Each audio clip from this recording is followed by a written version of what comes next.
چونکہ تشبہ خاص جو ہے وہ تشبیہ جو مسلمانوں کے علاوہ کسی اور قوم کا مذہبی شعار ہو اس کو اختیار کرنے سے ہمیں منع کیا گیا ہے۔ من تشبہ بقوم فہو منہم۔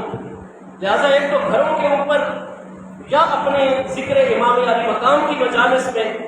آپ حضرات کالے جھنڈے کا استعمال بالکل نہیں کریں گے۔ یہ رافضیوں کی علامت ہے کالا جھنڈا اور تیر کونوں والا۔ انہوں نے چونکہ کلمہ بھی امت سے الگ، وضو بھی الگ، اپنا ہر معاملہ محبوب کی سچی امت سے الگ کر کے رکھنا ہے،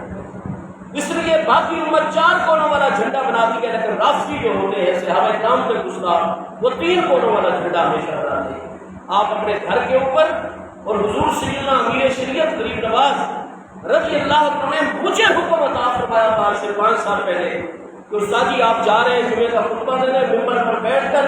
آخر 10 منٹ میں آپ نے یہ مسئلہ سنا ہے کہ جو بڑے سے بڑا پیر بھی ہو نا،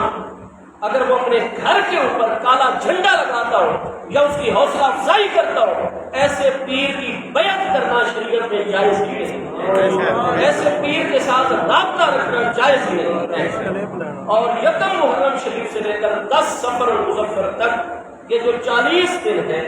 اس میں چونکہ یہ رافضیوں کا شعار ہے کہ وہ کالا لباس پہنتے ہیں، لہٰذا جتنے بھی مسلمان ہیں وہ پورا مہینہ محرم الحرام پر 10 دن پہلے صفر المظفر کے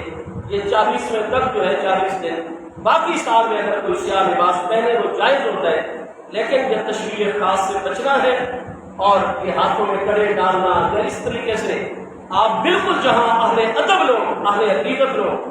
اہل بیت اطہار کی بھی غلامی کا کام کریں، صحابہ کرام کی بھی محبتوں کا اظہار کریں، آپ وہاں جائیں، اپنے عقیدے ایمان کی حفاظت کریں۔ اللہ تعالیٰ علیہ اسلام ہمارے پیارے وطن پاکستان کی حفاظت فرمائے۔ آپ سب کو اللہ پاک دین و دنیا کی خیر عطا فرمائے۔